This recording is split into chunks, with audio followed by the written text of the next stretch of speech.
책을 읽는 당신이 별처럼 빛나길. 책방 별곡. 안녕하세요, 책별님들. 오늘은 여러분들께 넥스트 그린 레볼루션이라는 책을 읽어드릴게요. 지은이 조원경, 출판사 페이지 투 북스. 그럼 시작할게요. 조 바이든 미국 대통령은 기후변화만큼 세계가 직면한 더 큰 도전은 없다고 생각한다. 그는 그린 뉴딜이 우리가 직면하고 있는 기후 문제를 해결하기 위한 중요한 플랫폼이라고 믿는다. 그린 뉴딜은 그린과 뉴딜의 합성어로 화석 에너지 중심의 에너지 정책을 신재생 에너지로 전환하는 과정을 통해 경기 부양과 고용 촉진을 유도해내는 정책을 의미한다. 바이든은 미국이 기후변화의 도전을 충족시키기 위해 더 많은 영역에서 전례 없는 규모로 이 문제를 야심차게 접근해야 하며 환경과 경제는 완전히 연결되어 있다고 믿고 있다. 2019년 10월 우리나라는 2030년까지 온실가스 감축 목표로 2017년 대비 24.4% 감축이자 배출 전망치 대비 37% 감축인 1억 7,310만 톤을 감축 목표로 설정했다. 전력, 산업, 건물, 수송, 폐기물 처리, 탄소 포집 활용 저장, 국내외 조림이라는 감축 활동에 동그라미를 쳐본다. 자동차 대신 자전거를 타고 육류를 덜 먹는 인간의 행위도 중요하나 나무를 많이 심거나 친환경 빌딩을 만들거나 산업 활동에서 탄소 감축을 위한 구체적인 기술이 상용화되지 않는다면 감축 목표 달성은 불가능해 보인다. 제1장 탄소 시대의 종말과 그린 프리미엄. 포스코의 미래는 수소에 있다. 우리나라는 산업 부문에서 온실가스 배출이 높은 국가다. 에너지 다소비 산업과 온실가스 배출 공정이 많은 산업의 비중이 다른 나라보다 높다. 울산에서 만드는 전기차, 수소차, 스마트 선박에 들어가는 철강은 주로 인접한 도시 포항의 포스코에서 생산된다. 포스코는 우리나라를 대표하는 제철 기업이다. 광산에서 채굴한 철강석은 산소와 결합한 산화철의 형태인데 그 결합이 대단히 강해서 코크스를 이용한다. 코크스는 석탄을 가공한 순수 탄소 덩어리라고 말할 수 있다. 이 코크스가 산소와 결합하면 철은 환원된다. 탄소인 코크스가 산화철로부터 산소를 얻으니 그 자체로 이산화탄소가 된다. 국내에서 온실가스를 가장 많이 배출하는 포스코는 탄소 중립을 선언했다. 2050년 넷 제로를 목표로 2030년까지 온실가스 배출량을 20% 줄이고 2040년까지 50%를 감축할 계획이다. 1단계로 에너지 효율을 향상하고 2단계로 폐고철 활용을 고도화한다. 3단계에서는 수소 환원 제철 기술을 개발해 수소 제철소로 전환한다. 포스코의 이러한 행보는 탄소 배출 거래제, 환경 부담금, 탄소세 이슈와 연관되어 있고 원료를 가공해 중간재 또는 완제품을 생산하는 제조업체들의 고민과 궤를 같이 한다. 수소 환원 제철 공법은 생산 과정에서 석탄을 쓰지 않고 수소를 통해 샘물을 뽑아내는 것이다. 수소와 산소를 고로에 투입해 고온화한 뒤 샘물을 뽑는 방식의 경우 탄소 사용량을 25% 줄일 수 있어 생산 과정에서 50%의 온실가스를 줄일 수 있다. 포스코는 해외 그린 수소 생산 사업 활성화 차원에서 2021년 3월 호주 최대의 전력 가스 기업인 오리진 에너지와 업무 협약을 체결했다. 포스코는 제철 과정에서 발생하는 부생가스 외에도 직접 수소를 생산해 수요업체에 판매할 계획이다. 맥킨지에 따르면 2050년 국내 수소 수요는 약 1,690만 톤으로 예상된다. 포스코는 국내 수요의 약 29.5%를 책임진다는 원단 목표를 제시했다. 발전, 운송, 산업, 건물, 산업용 에너지를 포스코가 공급하게 된다는 것을 생각하면 포스코야말로 글로벌 경쟁력에서 경제적 혜자를 가진 성장 기업이라 할 수 있지 않을까? 친환경 제철소를 목표로 자원 순환과 재활용을 적극 추진하고 수소 생산과 친환경 에너지 부문에 적극적으로 참여해 세계 최고의 친환경 제철소가 되도록 노력하려는 포스코의 미래가 더욱 궁금해진다. 제2장 수소 경제는 이미 우리 곁에 와 있다. 수소 도시를 꿈꾸는 울산. 독일은 2008년부터 일반 가솔린, 디젤 충전소에 수소 충전소가 함께 들어섰다. 우리나라도 수소 충전소가 활성화되어 수소 경제의 기반을 다져야 한다. 기존 충전소를 수소 충전소로 활용해 나가야 한다. 울산도 그런 수소 도시를 꿈꾸고 있다. 작은 배를 타고 울산 북구 해안가에서 좀 더 나가면 시원한 바람이 머리를 헝클어지게 만든다. 63빌딩 크기의 높이로 부유채를 띄우는 상상을 해본다. 서울 2배 면적의 부유식 해상풍력, 바다 위에서 전기를 일으키는 울산의 야심찬 프로젝트다. 그곳은 연중 바람이 많이 불고 바람의 질이 좋다는 외국인 투자가들의 평도 있다. 해상풍력을 만들어 전기를 일으키고 수소를 저장하고 운반한다. 탈탄소 그린 수소의 꿈이 이루어지는 날을 손꼽아 기다리고 있다. 대한민국 수소 경제의 메카 울산시는 바람과 파도의 힘으로 생산한 에너지의 잉여 전력으로 수소를 만들어 지역 산업에 전기를 공급하고 수소 마을에 난방을 공급할 계획이다. 수소 트램이 시민들의 발이 되고 울산항을 오가는 선박을 수소 연료 전지로 운항하는 도시의 꿈은 현실이 된다. 에너지 안보 차원에서 우리나라는 신재생 에너지를 2030년까지 20%를 생산하는 것을 목표로 했다. 국토도 작고 신재생 에너지가 충분하지 않기 때문에 풍력과 태양광의 경제성이 떨어진다고 볼 수 있다. 신재생 에너지는 호주처럼 생산 여건이 좋은 국가에서 저렴하게 구매하고 우리나라는 연료 전지 시스템 기술을 개발해서 이것을 해외에 수출하면 된다. 이러한 관점에서 울산에 소재한 고려아연이 특별해 보인다. 고려아연은 호주에서 생산되는 재생에너지를 국내로 들여오는 사업을 추진한다. 재련 공정상 전력 소비가 큰 고려아연이 몰두하고 있는 그린 수소 사업 전략의 일환이다. 고려아연의 ESG 행보에 속도감이 실려 있다. 호주에서 생산된 그린 수소는 암모니아 형태로 운반될 것으로 보인다. 고려아연 호주 자회사 선메탈은 호주 정부와 1,700만 달러의 자금 조달 계약을 체결했다. 선메탈은 고려아연이 1999년 호주에 건설한 아연 재련소다. 전력 소모가 많은 전기 분해 공정으로 인해 퀸즐랜드주에서 단위 사이트 전력 소비가 2번째로 많은 곳이다. 고려아연은 현재 전사적으로 탄소 중립을 목표로 녹색 산업을 추구하고 있다. 제3장 에코 모빌리티가 세상을 지배하다. 향후 테슬라 주식의 방향성. 저세상 주식으로 불리는 테슬라의 2021년 주가 수익률은 연초 기준으로 화려하지 못하다. 그 이유는 무엇일까?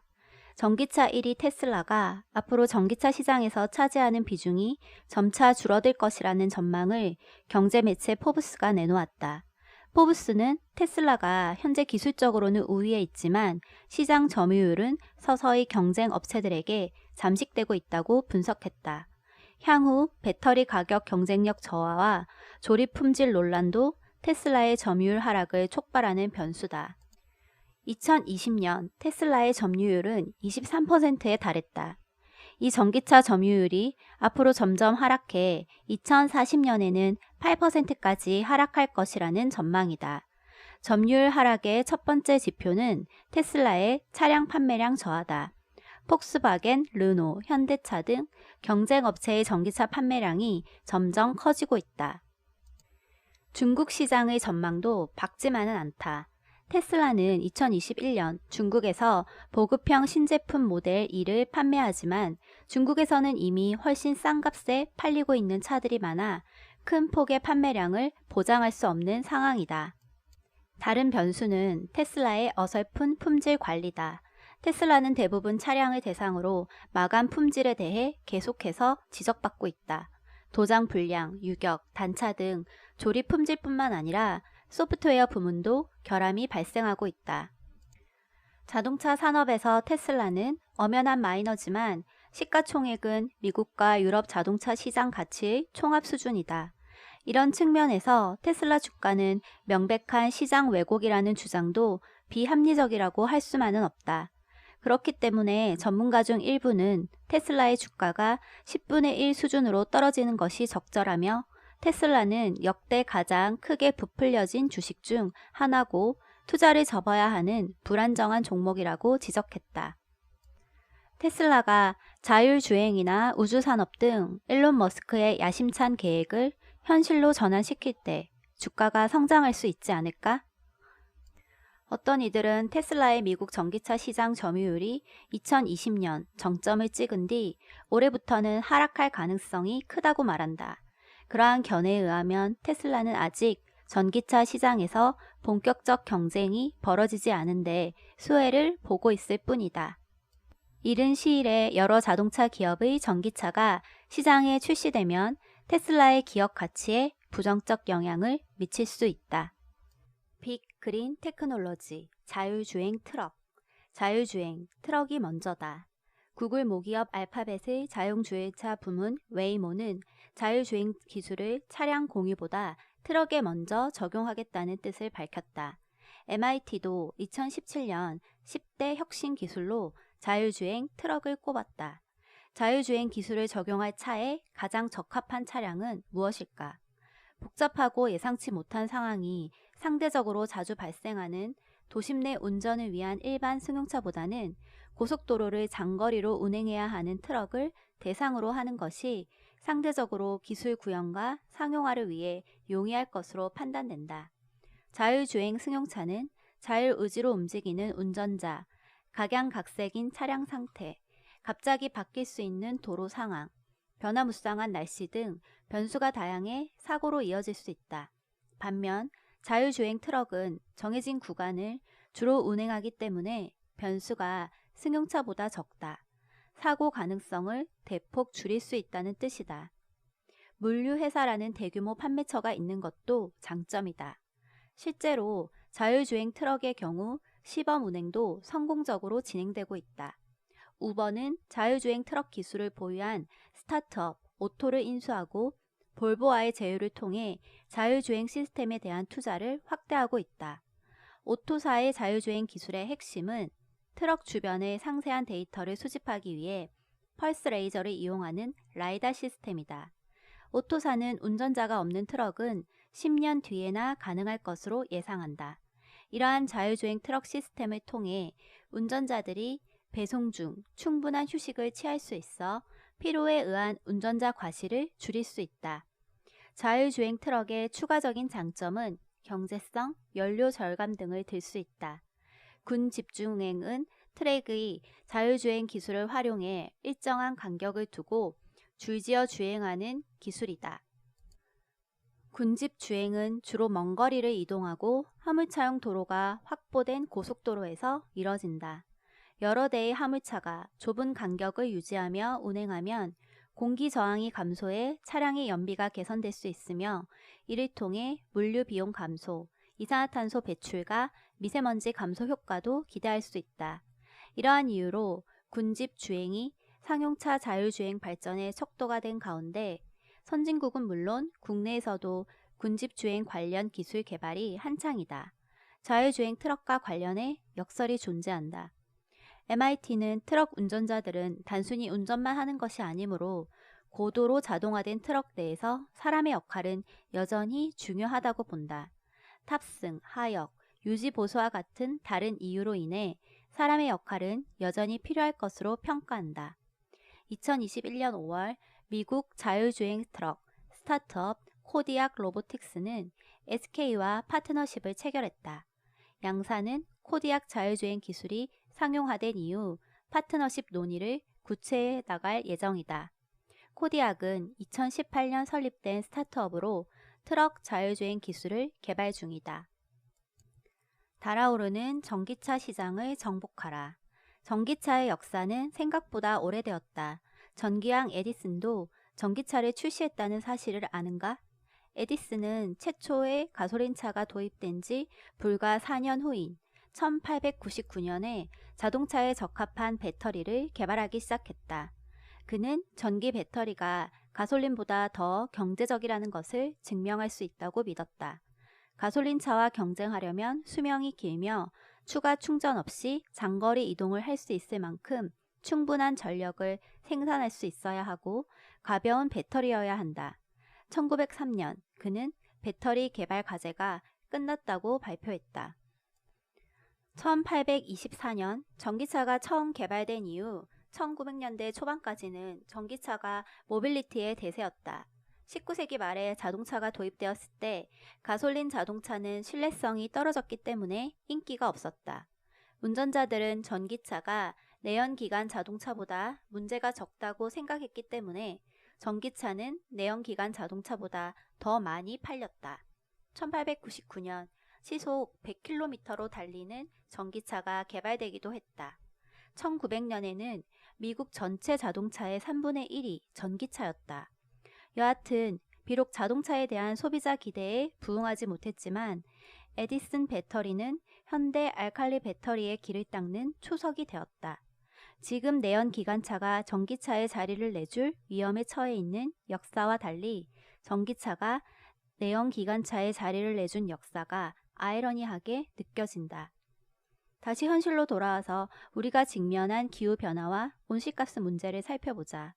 이제 지난 100년이 넘는 오랜 시간 동안 핵심 교통수단으로 활약해왔던 내연기관차가 그 자리를 친환경차에게 내주게 생겼다. 전기차 시대의 복원이 이루어진 것이다. 이는 온실가스 감축과 탄소 제로 사회를 만들기 위한 전 세계 국가들의 숙명적인 노력에 따른 모빌리티 혁명이다. 내연기관차 퇴출은 입법을 통해 이루어지고 있기에 강력하다. 유럽연합은 2021년부터 내연기관 자동차를 판매하면 대당 800만 원의 벌금을 부과하기로 했다. 2030년부터 내연기관 자동차의 판매를 금지할 방침이다.